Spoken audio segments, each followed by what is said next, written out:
Hello and welcome to Coffee Lovers TV. On the show today, I'm going to show you how to clean your electric coffee grinder. Now, if you didn't know, you really do kind of want to be cleaning your grinder on a somewhat regular basis.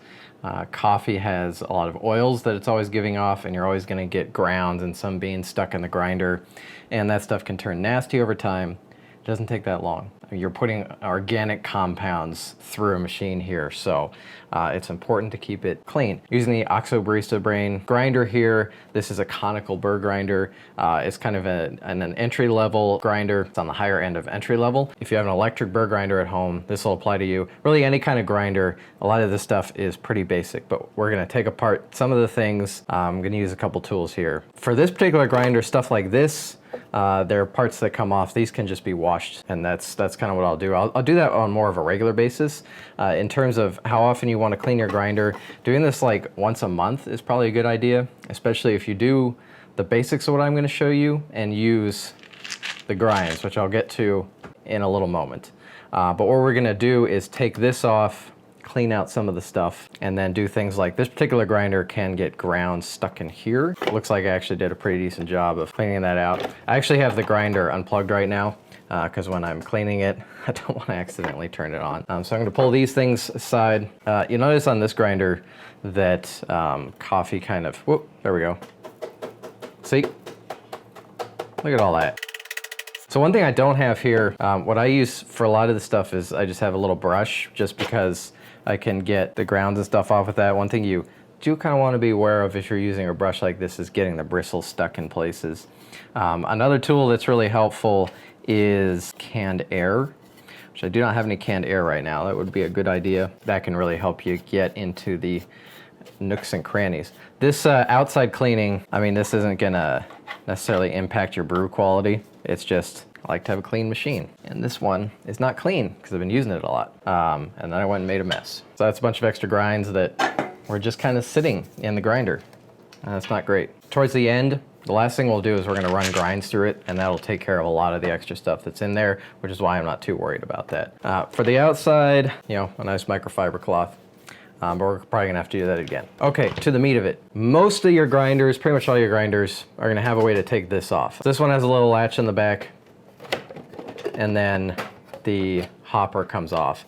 A lot of them you just turn it all the way one way, and then the hopper will come out. That's gonna depend on your actual grinder, but there always should be a way to take the hopper out. This particular one has these little some extra nooks and crannies, which can be kind of a pain.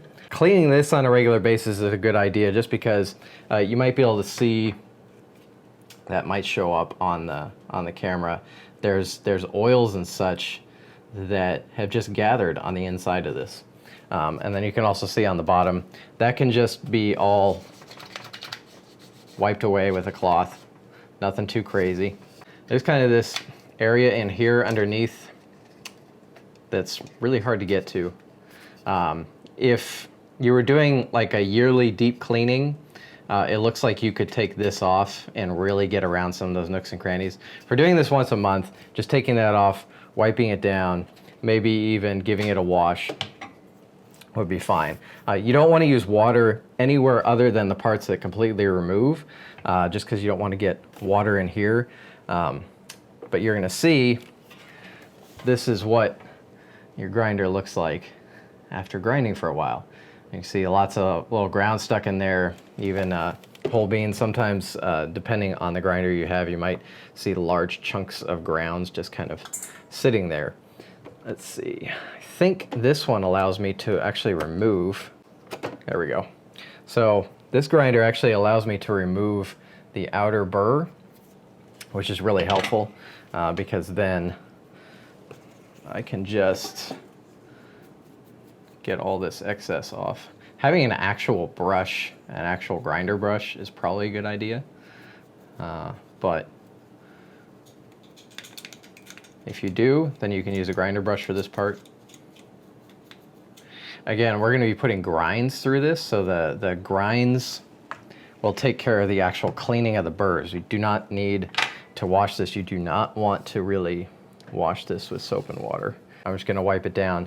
There's a little hard to show, but kind of pressed up against the metal here is just kind of a caking of oils, and that's something that you can't get off without kind of removing this. Now, your grinder, you may not be able to easily remove this outer burr. If that's the case, then don't worry about this on your kind of monthly basis cleaning. This particular one gets a lot of extra ground stuck around the outside of this, which I'm about to show you here. So let's see if you can see in there. It's a fair bit of grounds and stuff.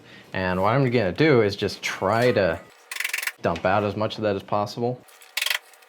And then with the brush as well, I'm just kind of, it's really hard to do this and show it on the video at the same time. I'm just trying to knock loose as much of this stuff as possible and then get it out. Again, just trying to go for the stuff that gets stuck outside of the burrs, and the rest will be taken care of with the grinds. This is a good point where having some canned air would be really helpful. Now you can see, looks a lot better. If you look way down in there, you're gonna see some grinds, but that's okay.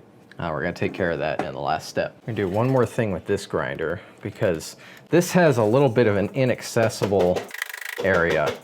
Can be a little bit of a pain to keep stuff out of.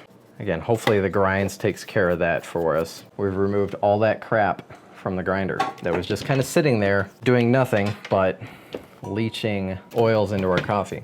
That looks good enough. I gotta add this back in. Make sure I do this right. There we go. So on this particular grinder, one thing I've noticed, so there's this little handle here that you saw on the piece that comes up, and then you flatten this back down. I've noticed that this catches a fair bit of grinds. I try to clean this on a monthly basis, and that's one of the places where I'll always find kind of grinds sitting around. And it's just the nature of the grinder. Okay, so that's back in, and now there. I think this actually has a guideline on the back with the locks. I probably could have looked at that.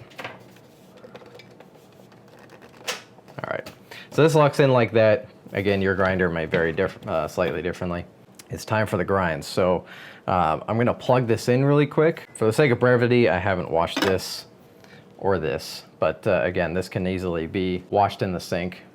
Soap and water, make sure you let it dry before you grind coffee, of course. Same goes for any other grinder that uses any kind of hopper.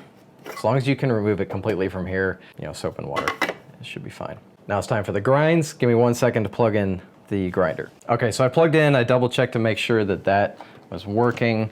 And now it's time for grinds. Now, grinds is pretty much the grinder cleaning solution. You're gonna see here in a moment, it's a bunch of pellets that's made out of grains and cereals and some pharmaceutical binders. They don't actually tell you exactly what it is, but you can eat it. It's completely food safe. I mean, you probably don't want to eat it.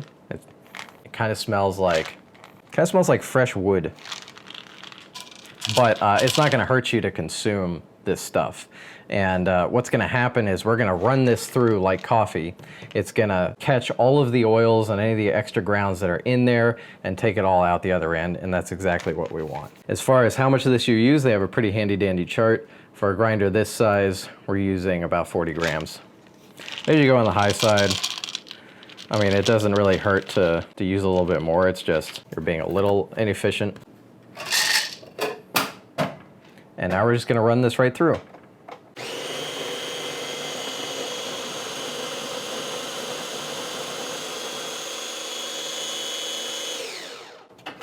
That's what happened to the grinds. It should have captured most of the oils or remaining oils. And you'll notice after using grinds that there's a bit of dust left, and I'm gonna show you that in a moment. Just unplugging the grinder to make sure I don't hurt myself. So you'll notice some of the grinds are left behind. You don't need to do this step, I'm just demonstrating for you. But you see maybe that might show up a little bit of a white dust. But if we look in here, we can see that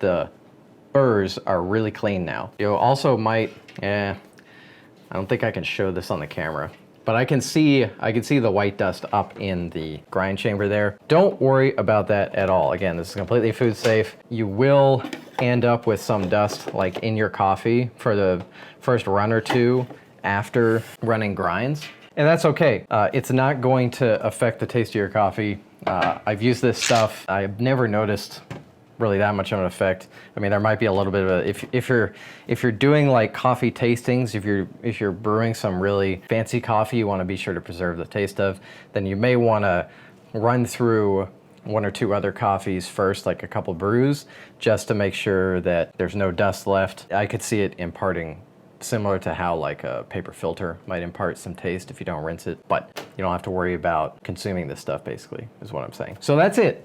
All you need to do, and I think it's a good idea to do this like once a month. Pretty much all of these grinders can capture a lot of grounds and oils they can cake, they can turn rancid. That's really not great. It's not great for the taste of your coffee. I can't imagine it's great for your health either. I mean, these are organic compounds, so I could even see them, you know, growing mold at some point, although I've never experienced that. And it's pretty straightforward to do. Just taking this apart, knocking out the loose grounds, maybe using some canned air, wiping everything down, washing the external components, and then running some grinds through, and you're good to go. So that has been cleaning your electric burr grinder. Again, I just did this, of course, with the OXO here. That applies to pretty much any burr grinder that you have. If you have any specific questions, please feel free to ask in the comments below. I'll link to everything that I've shown here. Thank you so much for watching. I hope you have a great week.